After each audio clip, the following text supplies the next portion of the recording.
In life, when one door closed, there will be many other doors that will be open. Always trust in Allah, and that's the road to Jannah.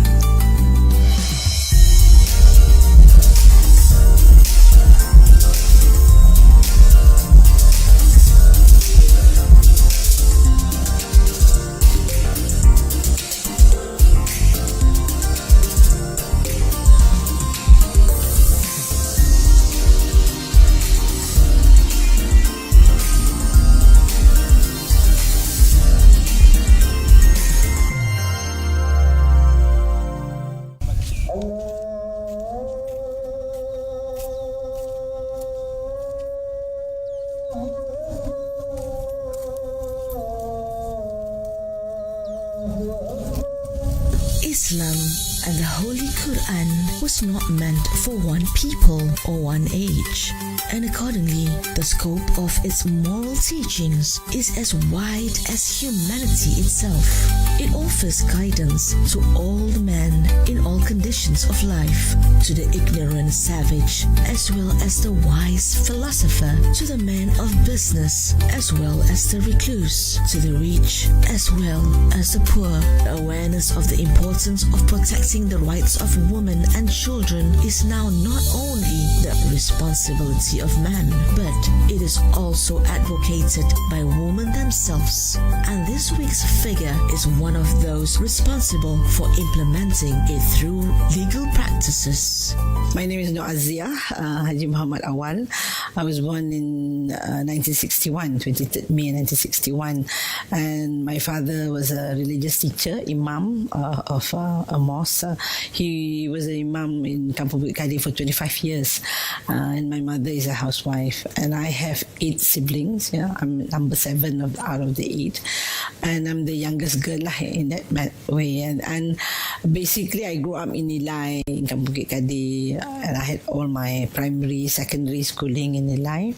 And after my SPM, I was offered a scholarship by the government, and I went to England to do my A-level. And I did my A-level in Monmouth College of Further Education in England. That was for 2 years, and thereafter I proceed to do my LLB in the University of Essex, England. Then in 1985 I graduated and I came back to Malaysia. Then I was doing some work in terms of, I'm just trying to figure out whether I should go into practice or should I go into other things. I have always wanted to teach. Then I tried doing some work in a legal firm in Seremban for about 3 months, and then it just out of then I thought, why don't I give a call to a friend who worked in UKM and visited me when I was in Essex, and he said, if you want to teach, to give me a call. So I gave him a call, and he said, well, now so happened that we have just opened a law faculty at UKM. They opened the faculty in 1982, and then when I came back it was 85. So he gave me a number of the dean of the faculty, so I gave him a call. Then the dean was like, oh, by all means come over. So I went off and met him.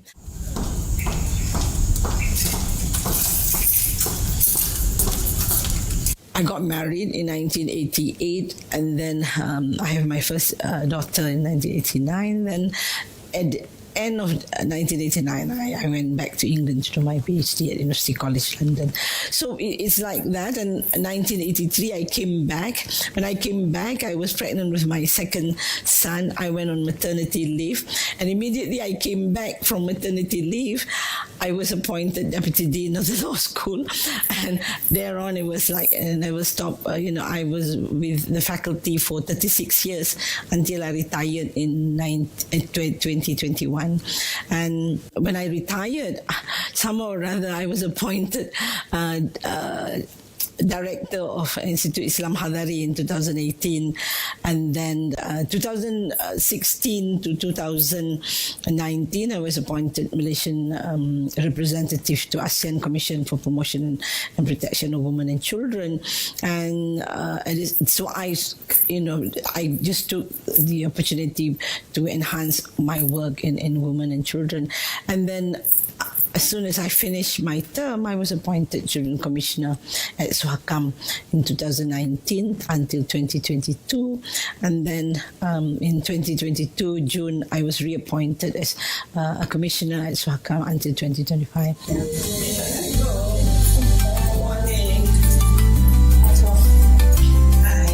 The legal knowledge that he possesses is utilized to the fullest, not only in educating the new generation during lectures and speeches, but also in benefiting the community, especially in promoting awareness of the rights of women, children, and Islamic families through various activities.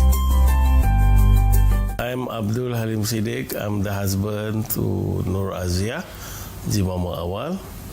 Not running out of words, we tend to discuss everything.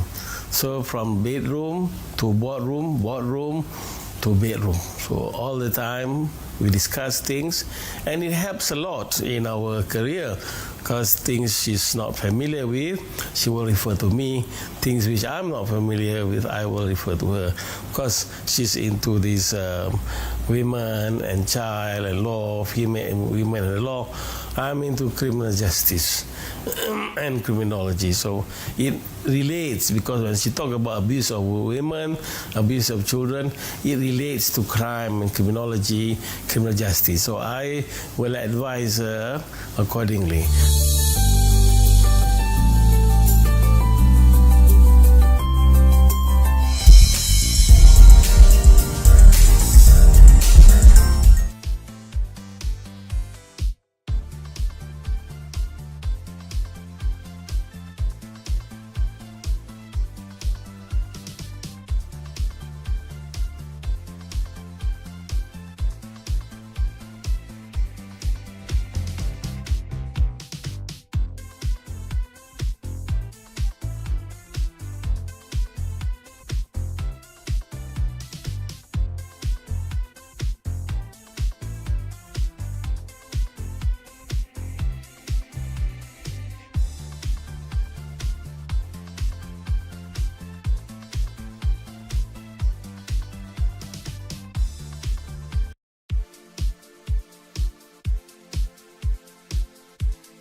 Sementara itu, Pengerusi Majlis Perunding Wanita Islam Yayasan Dakwah Islam Malaysia, Profesor Dato Dr. Aziah Mohd Awal telah pun diumumkan juga sebagai tokoh Ma'idrah 1439 Hijrah bagi Negeri Sembilan.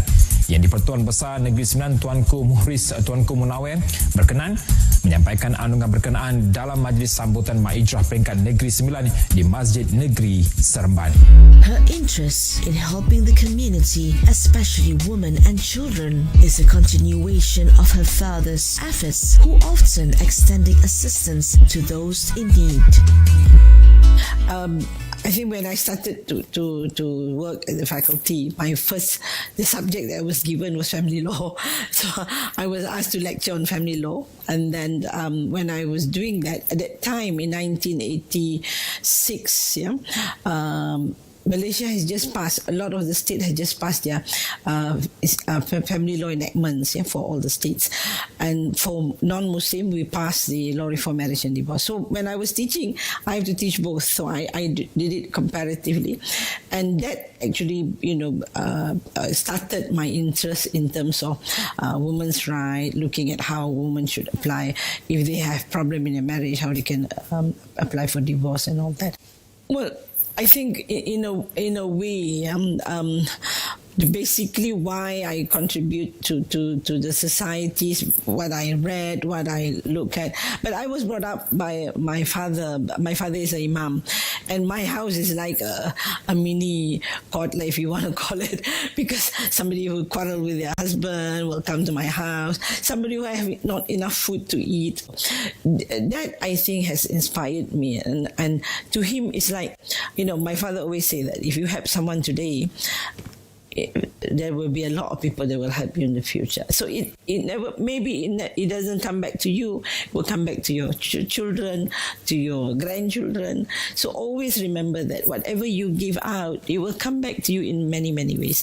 So that is something that has inspired me to go on helping people. All the efforts she poured into upholding the rights of women and children were not done alone, and received full support from family members and friends around her.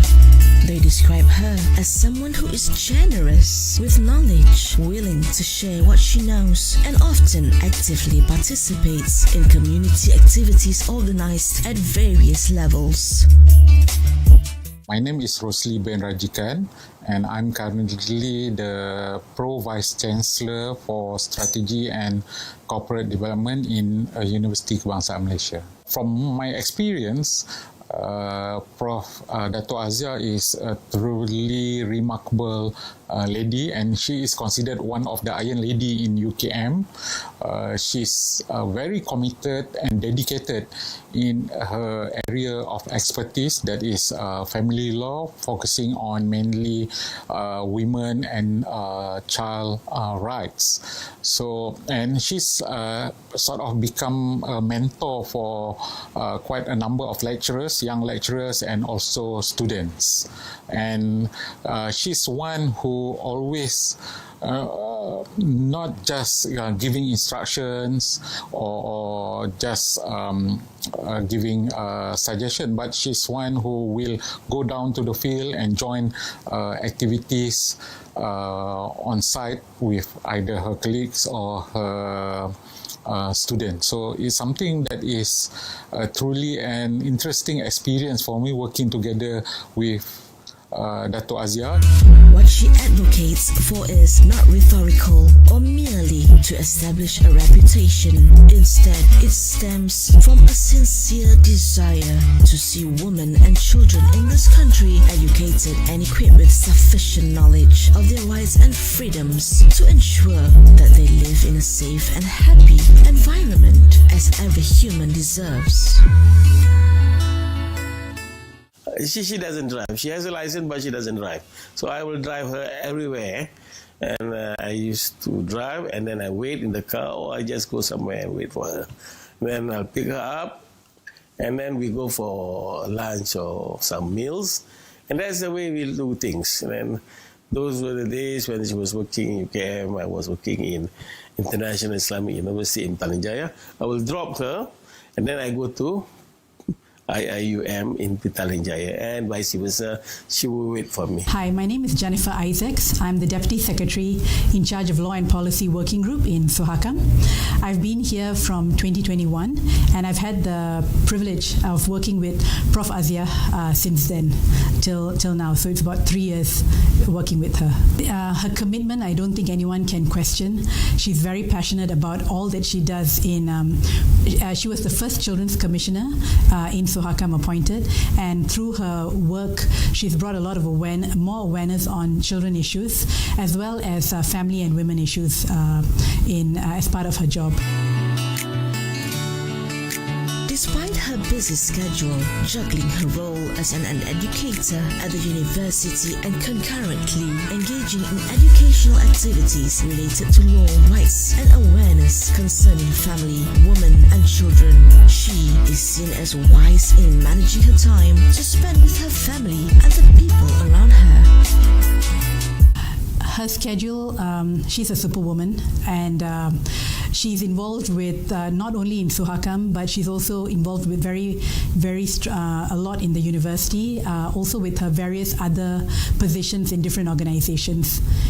She's got a very compact schedule, but I don't know how she does it, but she manages to still be involved, very involved with a lot of the things that she does. Yeah.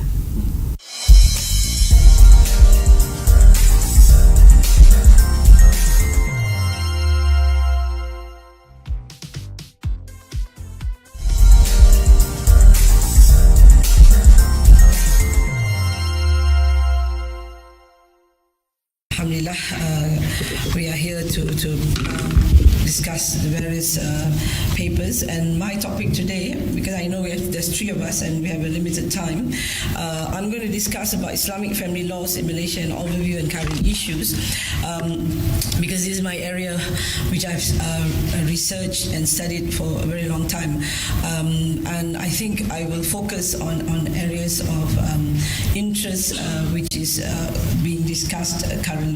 Viewed as a successful individual in her career, holding a significant position in the field of education, actively involved in NGO movements and dedicated to educating and advocating for the rights of the community, especially women and children, never make her forget about her roles as a child, wife, mother, and a friend to people around her.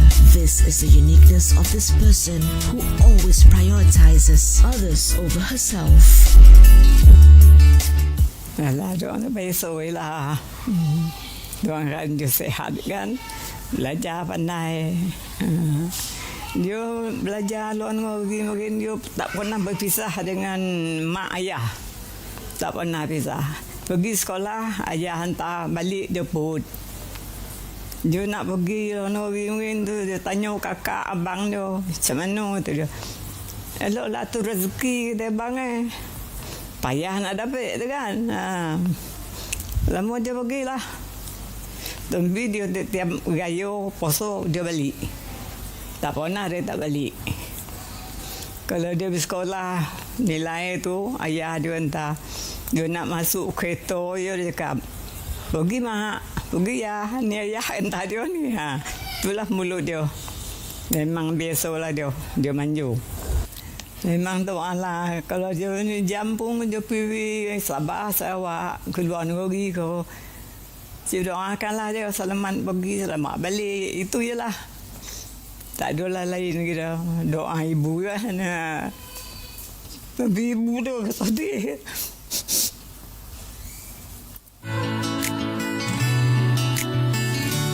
The attention and affection given to the family, especially the children, are provided just like any other parents in building a harmonious family, and it is further enhanced with comprehensive education that covers all aspects of life. Assalamualaikum, I'm Azim Al-Fikri. I'm the youngest son to Noor Aziah. Well, I just call her Mummy. Well, we moved around a lot when we were younger. We lived in New Zealand and in the UK for a bit. So spending time with my mother, my sister and I both had to follow her to the law faculty where she's lecturing, and I think as an infant, she kept telling me that when I was still breastfeeding, she would give lectures while breastfeeding me. Yes, that's quite an amazing situation to be able to have a career and raise children at the same time. So in terms of quality time, we spent a lot of quality time with her while she was doing some jobs outstation. You know, that's our quality time. Busyness is not an excuse for us to neglect something, especially our family, while achieving what we dream of, including a successful career and a bright future. This woman has proven that time is not a barrier, but finding a balance between interests and responsibilities is the key to a true success without leaving anyone behind. In a very successful man, there's a woman. In a very successful woman, there's also a man. But I think my husband has been very supportive, because if he's not, I wouldn't be allowed to live. I mean, I wouldn't be able to live with my parents, and then I wouldn't be able to move on in my life. In fact, when I wanted to, it kind of like timely. My husband said, "Why don't you fill in the forms and apply for your associate professor?" And I said, "No, I don't think I'm qualified yet." And so he went on and get the forms. He said, "Look," he talks to my secretary, and I said, "Why don't you fill in this form? You must apply." Even for my professorship, he was the one who pushed me. He said, "It's time to apply. I mean, you are just working and working, but people move on in their life. You can't be staying." So to me, it is very important. And whenever I want to give lectures, he drove up to Kelantan, Terengganu. So we take the kids. I mean, that's the best part of it. I never leave my children by themselves. So whenever we need to go and give a ceramah all over the country, my husband will drive me, will take the kids. Sometimes I take my parents with me. And as we go along, I think those are the blessings that we have. So I think he has contributed a lot to my career. Without his understanding, I wouldn't be able to do, but to be where I am today. To all women out there, if you're being abused, if you are hurt, if your feeling has been injured in many ways, please don't give up. Please make a police report, come and see someone who knows how to help you. Don't keep it to yourself. You have a right to live a happy life.